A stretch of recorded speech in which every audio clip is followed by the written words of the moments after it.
Hello and welcome back to another 5-minute conversation with Dr. Smita Naram, who is the co-founder and current CEO of Ayurshakti, India's premier Ayurvedic company. So we're going to get up close and personal with Dr. Smita. In the last conversation we had, we heard all about her achievements, her astonishing achievements out there in the world. But now we're going to more turn towards her personally. And so once again, welcome, Dr. Smita. Namaskar. So just for everybody watching, just walk me through what's a normal day for you. Well, I believe that first thing everyone has to do is to do some exercises for your mind, your spirit, and your body. All three combined together.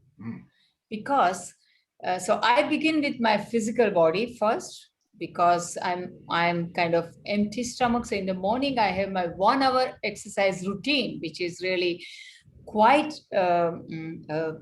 power packed to keep myself fit at this age. And then I do my mental and spiritual gym, because the mind and our soul also needs the gym every day. So I read something which is positive thinking, something which will always give me a good feed to my mind and emotions. And then I do a meditation for 10 to 15 minutes to be in touch with my soul. And this is a very spiritual practice. So that's what I do in the morning for 2 hours before I even look at my phone or my WhatsApp or my Facebook or anything or my emails. So I would wake up typically by 7:30, and, and and 2 hours are my time with myself, which includes all of these things. And when I say mental gym, I also read things which can help me to improve my skills as a head of the organization, because I'm completely driven by my vision, and it makes me feel extremely happy when I help humanity.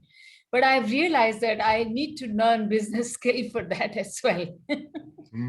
So I read for my mind, I read a lot of marketing and how to inspire people, and the business skill, how to handle the organization, and so on and so on. So that's what I do in first 2 hours.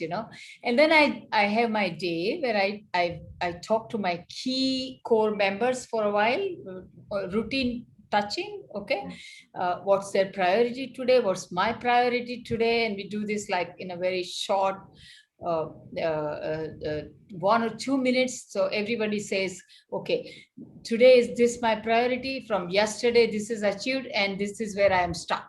And then I once this is done, then I go into my 2-3 hours of my routine finishing, and after that my time is spent completely to build and do the creative things, like an interview I'm doing. That's after my 2-3 hours of routine is finished, I keep this kind of interviews, which is creative work. In the evening, I spend time with my family. Always after 8 p.m., I stop my work. I don't do anything. My computer is closed. I don't normally work. And I spend time with my family, my son, or sometimes my brother's family, my brother-in-law, everything, and sleep by 9:30, 10 o'clock. That's my typical routine. Wow, you're so disciplined. That's fantastic. Gee, I love the thought of just at 6 o'clock switching off the computer and and then spending time with your family. What a beautiful day. What a beautiful day. And then to start the day with 2 hours to yourself. I love that. I love that. So you mentioned your family life. Tell me about your family life. Well, first, of course, last year my husband left this planet, but before that we were three of us, and now me and my son, we two are family. And in the evening we always make sure whatever he does, he's studying Ayurveda right now. He's taking his degree, and he has been learning the pulse reading and the face reading already when he was age 6, sitting in my lap and my late husband's lap. Wow. So he loves to help humanity, which is great. And we just have conversation in the evening, which is always fun, what we have done together. And it's fun. And I do love to watch TV, of course. Mm, So we watch it together. mm. We bought something nice, which is, which has it's not very violent, but has some theme or something behind it. But we love to watch movies and things like that for 1 hour in the evening, like a leisure together.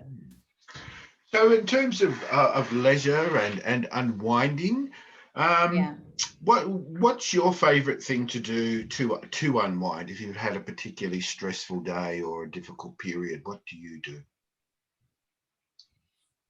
Um, my unwinding is my dance. Oh, Yeah. I love to dance. That's my hobby. I love it so much. I do it every day. In the morning when I exercise, I have half an hour of dancing, and I dance on the songs which are meditative songs devoted to Goddess Durga, Lord Ganesha, Lord Shiva. And these are very, very hardcore dancing, dipping, skipping, jumping kind of workout with a lot of devotional emotions. And wow. that's my leisure. I love that. And I do it every day. So that's one. And the second is painting. So once a week, I spend 2, 3 hours painting. Actually, I've been painting now. Uh, um, uh, uh, a kind of a vision I had, like a goddess of healing and giving health to humanity. So I'm painting that now, who is a goddess of health with a globe in her hand, and all the green crown with the green leaves and everything. It's interesting. I'm painting that 3 hours every week, and besides that, of course, we spend together. Me and my son, we spend a lot of time together on Saturdays, Sundays, visiting families. Nowadays, of course, mostly Zoom calls because of lockdown.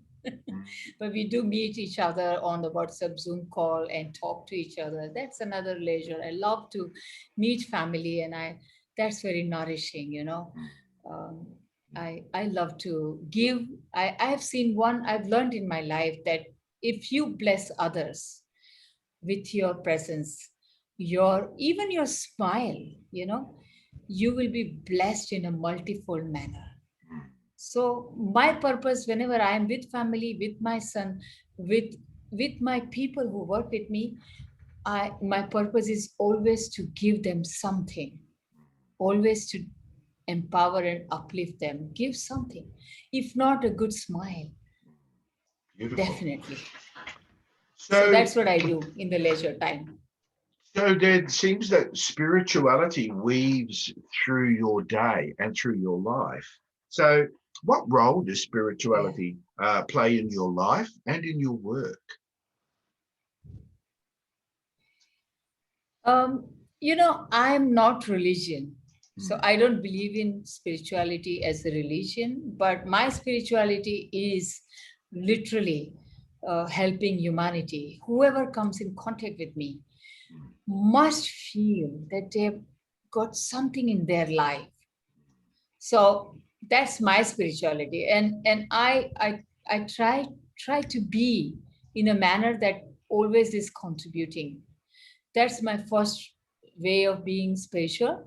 And of course, I have my 15 20 minutes of spiritual practices, mm, which are actually certain mantras which are coming directly from the time of Vedas. So these are not Hindu mantras. These are actually mantras which were written in Vedas, not related at all with any god and goddesses, but they are related with the energy.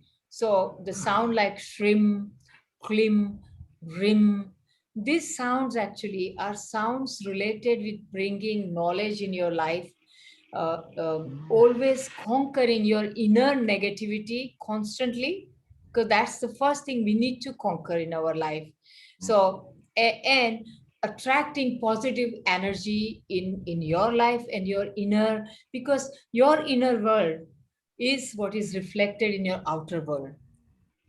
Your outer world is a reflection of your inner world. So these sounds help create this positive inner world. And so I do chant these sounds in a very rhythmic manner for 10 minutes every day. Mm. Wow, that's another power-packed, informative, deep, rich, and insightful 5-minute conversation with you, Dr. Smita. So once again, let me say thank you very, very much for your time. And I hope you who are watching have really enjoyed this conversation with Dr. Smita. Thank you very much, Doctor.